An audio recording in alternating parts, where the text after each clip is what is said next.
Bentrovati al meteo. Permane una certa instabilità sul nostro territorio. Martedì 16 giugno il tempo sarà ancora piuttosto variabile, ma vediamo la previsione nel dettaglio.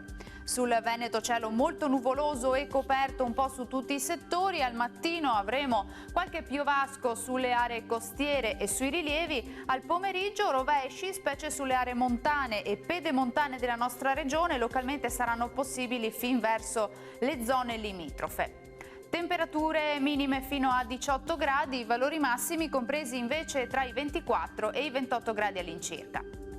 Ci spostiamo ora sul Friuli Venezia Giulia, dove non cambia di molto la situazione, tempo variabile anche qui con molte nubi e con qualche pioggia sui settori montuosi.